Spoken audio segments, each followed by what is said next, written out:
At this time, it is my honor and pleasure to introduce our keynote speaker today. We're honored to have a really special guest to deliver our keynote address, and that is Lisa uh, Gatti, founder and CEO of Palamine Equestrian. She's a visionary who really followed her dream to create something truly extraordinary. Lisa knew two things at an early stage: that she loved horses and that she wanted to be a special education teacher like her mom. After obtaining a dual degree in elementary and special education, Lisa became a high school special education teacher working for Nassau BOCES and the Brentwood Residential Center. Lisa realized, however, that she could combine her passion for teaching with her lifelong love of horses.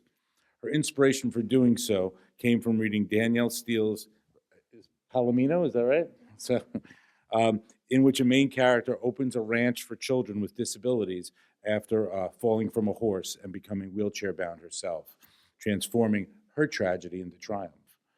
In 1995, Lisa made her dream a reality when she founded the not for profit Palamine Equestrian. It's a therapeutic horseback riding program for individuals with disabilities and other vulnerable populations. What began with one horse and a small piece of rental land has grown into a sprawling 13-acre campus with 25 specially trained horses serving more than 400 students each week. Its staff includes riding instructors, mental health professionals, equine specialists, occupational and speech therapists, teachers, vocational coaches, and 85 weekly volunteers. Her vision and dedication led to the creation of a comprehensive therapeutic equine program that has really transformed the lives of more than 15,000 people of all ages. Its team of experts, together with their amazing horses, facilitate growth, healing, and learning for children and adults with disabilities, for veterans, first responders, survivors of trauma and abuse, individuals on the autism spectrum, and others with mental health challenges. Palamine's impact has also reached court-involved youth, providing services to many participants in our youth courts. Members of my staff, I broke my ankle, otherwise I would have been there, but had recently the opportunity to visit the ranch and came back transformed. From the moment they stepped on the foot of the grounds, it was clear that it was a very special place. Lisa's created more than a business. She has created a movement that simultaneously inspires, educates, and empowers. We are so honored and thrilled to have you here today to deliver our keynote address. Thank you, Lisa.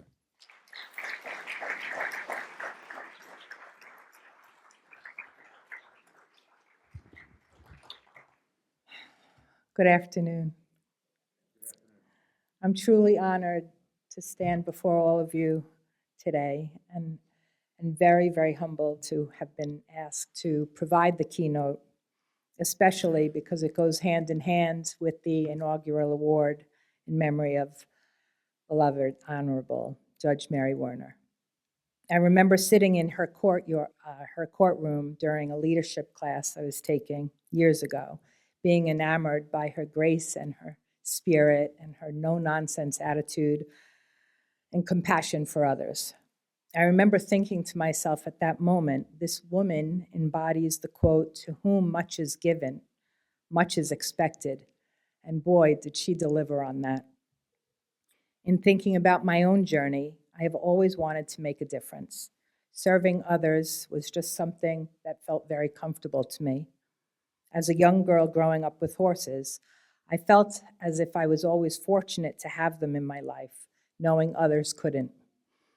I knew how they made me feel when I was stressed out by high school or angry at my parents or frustrated by a low grade or a fight with a boyfriend or just simply sad being a teenage girl.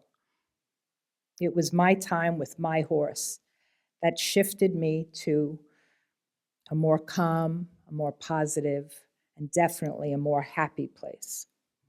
I also knew I wanted to be a teacher, and so I began my education seeking that, only to pivot after reading Danielle Steele's novel, Palomino.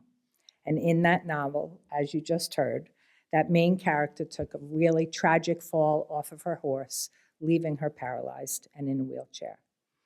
At the end of the story, she decided to open up this ranch in Wyoming called Lord Ranch, and they were specifically for kids at risk or children with disabilities. And she wanted to give them opportunities that she had with her horses before becoming paralyzed.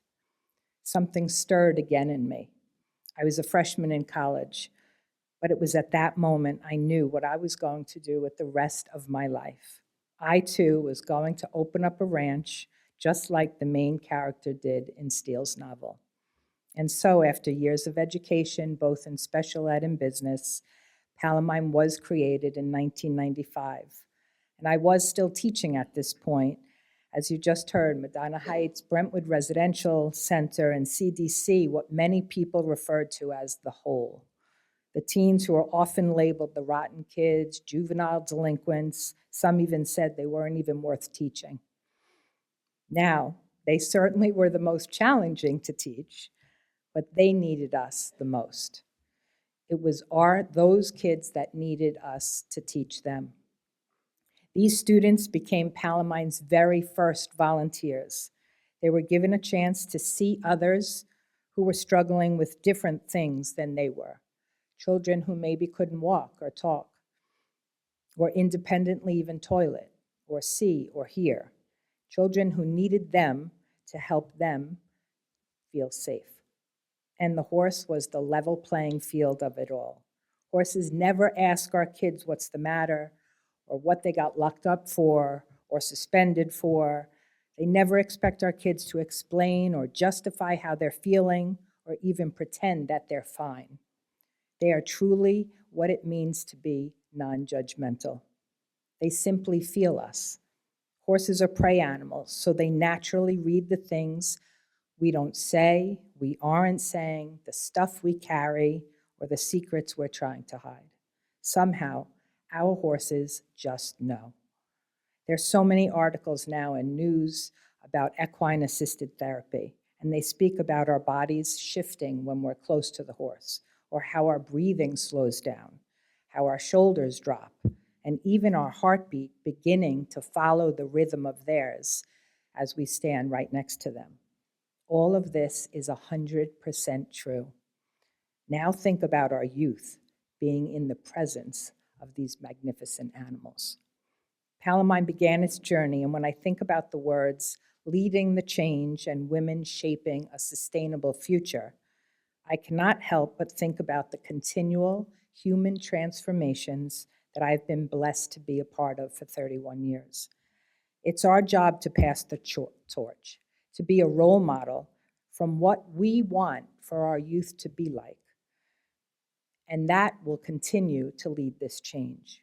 Our horses since 1995 have been able to transform 15,000 lives, from elementary school aged all the way to geriatric, from children who could not walk, children who survived horrific abuse and trauma, to teens in and out of this very court, to those who were hit by cars and suffered traumatic brain injuries, to our veterans serving our country in Vietnam all the way to Afghanistan and Iraq, our police who survived 9/11, and since COVID, those who struggle every day just simply trying to get out of bed. Horses heal us, and it's not because our pain goes away, but it's because the horse reminds us that we're not facing any of this alone. Our youth coming in and out of these very doors in this building, they have learned valuable and vital lessons in life from being on the farm. They learn to build responsibility.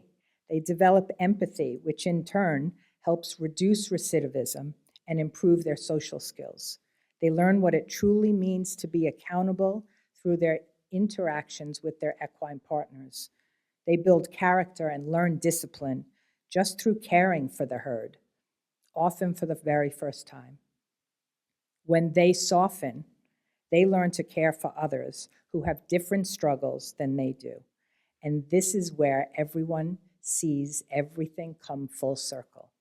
They feel pride. They feel worthy, a sense of purpose. And they are responsible to actually care for someone else. These experiences provide a different perspective And I can think of 5 teens who were in the system, some who even sat in front of you, who are now working with individuals with disabilities. Equine assisted interventions work. They are helping to lead the change. And I am humbled to be able to provide these opportunities for change through Palomine. It always takes a village, as we all know. And I'm grateful to many of you in this room who believe that Palomine, it can be the answer, especially for those kids who everyone else thinks there's no hope for. There is no safer place for a herding human than beside a horse who understands without ever asking why. One often wonders what inspires action, what inspires service. Judge Werner led the charge here, followed suit by many of you in this room. Judges like Judge Camacho and Judge Kerr, who actually have been so supportive in knowing the difference that Palomine will make in our youth's lives. Thank you to Judge Krecker and the women in the courts committee for asking me to speak today.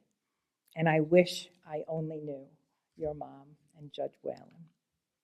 If there is anyone here today who has not been to the farm and has a desire to feel what our kids feel, it would be my honor to take you on a tour. Thank you.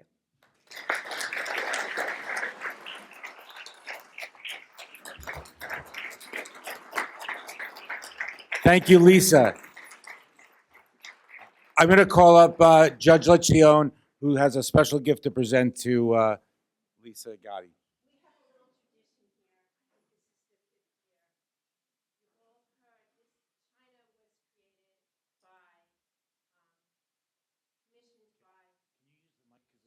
I usually have a really loud mouth. Alva Vanderbilt Belmont. Back in the day, before there were many career opportunities for us women, the best career was to marry wealthy men. So she first married Vanderbilt, divorced him, and got a lot of money and property, which was unusual back in those days. And she became a financial supporter of the women's suffrage movement. And she created this china where she had teas to create awareness and to raise money. So we'd like to present this to you. And we have a box to wrap it up on. Thank you. Thank you so much. Thank you. Thank you. Thank you. Thank you, Judge Lencioni, and thank you, Lisa, again for that inspiring speech. And thank you all for joining us today and helping make this ceremony a truly special occasion.